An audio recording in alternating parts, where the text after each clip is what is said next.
The movie begins at Kepler 822, a facility operated by TN Industries to research and drill the bottom of the ocean. Mechanical engineer Nora Price is going through her morning routine when the lights start flickering and a leak appears on the ceiling. She leaves the bathroom to investigate and is hit by the sudden waves coming through the walls, indicating there's been a pressure breach. She runs down the hallway and tries to warn people on the way to hurry to the bulkhead, but only Rodrigo Nagenda joins her. Once they reach the bulkhead, they intend to close the doors so the rest of the station isn't destroyed as well, but the computer doesn't respond, so Nora needs to open it up and force start it under unbearable pressure and little time. Thankfully she succeeds, but she decides to wait before closing up because there are another 2 crewmates coming down the hallway. It's impossible for them to reach them before the breach does, so she ends up closing the doors to stop the destruction from spreading and those 2 men are left behind.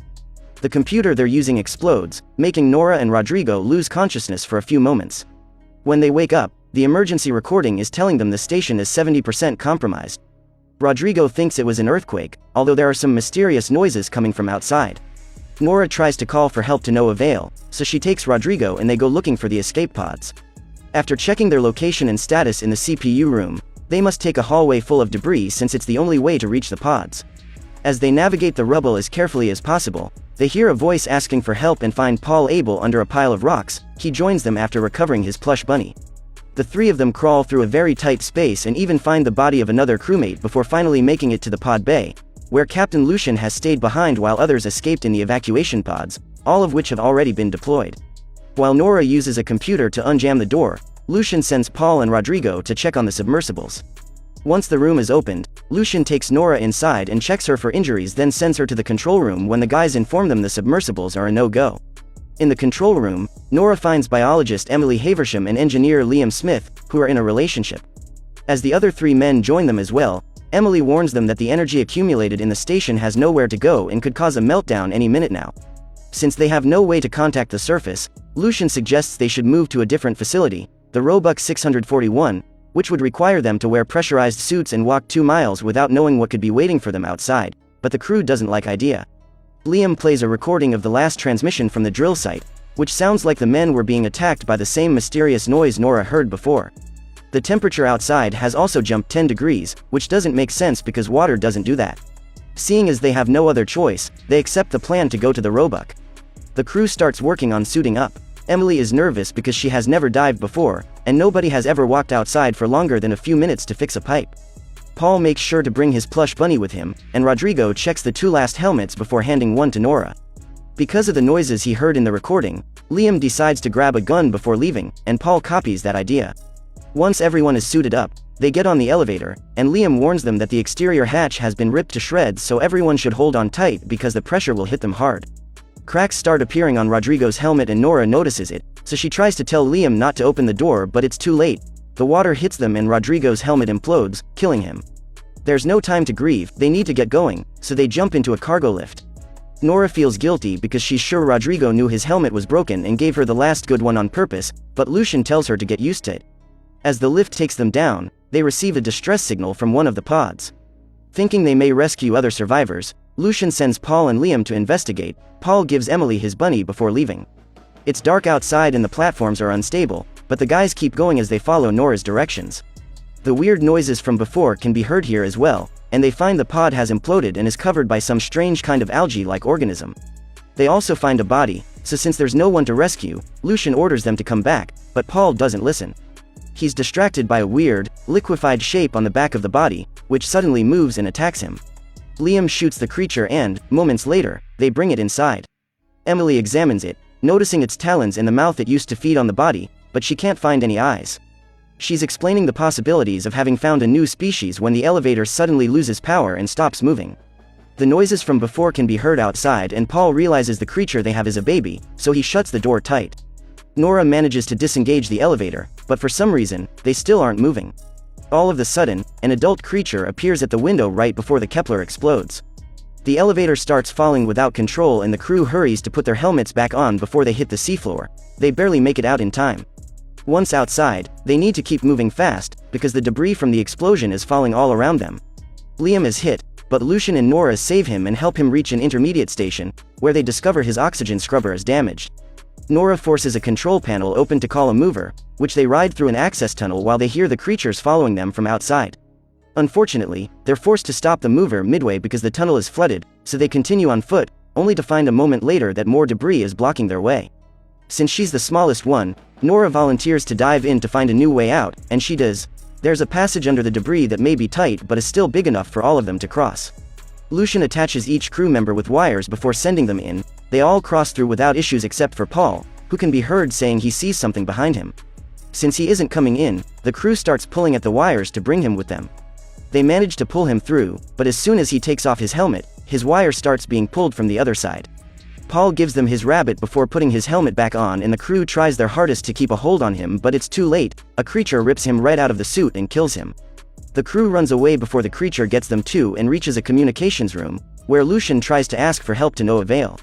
Liam sees the drill through the window and wonders how it could have been destroyed like that when it weighs 6,000 tons. Emily replies this is their fault for digging too deep into the bottom of the ocean, and now she's taking back. She reaches the conclusion that nobody should be down there, and Nora agrees. Lucian notices the window is starting to crack and points out they can't stay in there any longer, but they're worried about Liam because his suit won't be able to make it. He tells them to go without him because he'll only be dead weight, but the others refuse to leave him behind and agree to help him walk. The four of them go out to cross the ocean floor, and not much time passes before a creature appears swimming around them. They turn the suit lights off, but it isn't of much help. The creature reappears and captures Liam, taking him to a cave. Since they can still see his foot by the entrance, Lucian enters the cave and finds him alive, so he starts pulling him out. After leaving Liam with the girls, Lucian goes back into the cave to retrieve the gun, but the creature finds him and pulls him deeper inside, dragging Nora in as well because she's hooked to him through the wires. Nora lands on a floating platform and Lucian hangs tangled at the edge of it. She intends to help him, but the creature shows up and comes closer to put its mouth on her helmet. Lucian jumps on the creature to push it away, so the creature drags them with it as it descends deeper into the water. The pressure will kill them both soon, so Lucian sacrifices himself and unhooks his suit from Nora's, so she floats away before he implodes. Nora loses consciousness for a few seconds, and when she wakes up, she discovers her suit is failing. After being startled by an octopus, she runs away and finds a door that allows her to enter the abandoned shepherd station. After crying over the loss of her captain and changing into dry clothes, she checks out the place. Trying to send Emily a message doesn't work, but she does find a map of the drilling site in Lucien's old locker. Determined to survive, she puts on a different suit she finds around and grabs a flare gun before going out to the ocean floor again to try to reach the roebuck as they originally planned. She's following the markers when she starts to hear Emily's voice, so she hurries towards her and causes Emily to run as well because she thinks Nora is one of the creatures. Nora jumps on her and calms her down, telling her how proud she is of her for surviving and keeping her boyfriend alive. Together they drag Liam across the floor as they start walking again, keeping their worried minds distracted with chit-chat. Nora tells Emily about her fiancé, who was Liam's best friend and disappeared during a diving mission he took alone. This is why she hates feeling powerless to change anything, and she thinks it's really cool that Liam and Emily have each other. Eventually, they finally come across the glowing roebuck station. As they enter it, they discover there is a nest of those creatures suspended from the ceiling, seemingly sleeping or hibernating. After turning off their suit lights, the girls attempt to sneak through, but their plan fails when Emily's oxygen alarm starts ringing. One of the creatures wakes up and grabs Nora, who tells Emily to grab Liam and run to the door. The creature starts swallowing Nora, so she takes out her flare gun and shoots her from inside, effectively freeing herself. The rest of the creatures are starting to wake up as well, so Nora gets a second flare bullet ready, only to notice the creatures are suddenly being lifted by something huge and growling. Nora shoots her flare gun in the distance and discovers the monster approaching her as the ancient Cthulhu. After a short moment of shock, she starts running away, but Cthulhu lands behind her and causes an explosion that knocks her out. Luckily, she's saved by Emily, who grabs her and takes her inside the station. Nora is running out of oxygen, but her helmet is stuck, so Emily grabs a fire extinguisher and uses it to crack the helmet, allowing Nora to breathe again. After helping Liam out of his suit, the three of them run through different hallways until they find the control room, where they can see Cthulhu and its creatures through the window.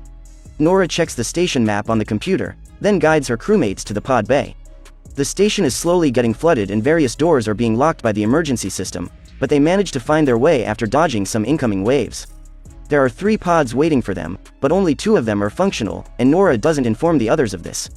They put Liam in the first pod and send him out with Paul's plush rabbit. Then it's Emily's turn, but she refuses to get in when she discovers Nora's lie.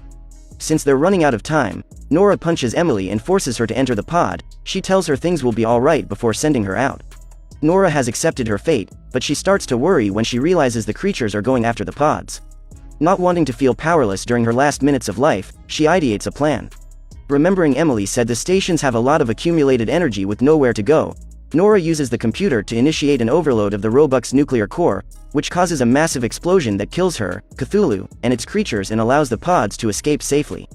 The movie ends by showing us various news articles and reports that say all the information is classified and nobody is allowed to talk to the survivors. All surveillance footage has been destroyed, presumably by the damage, and TN Industries turns down government help with the investigation because they plan to rebuild and keep on drilling.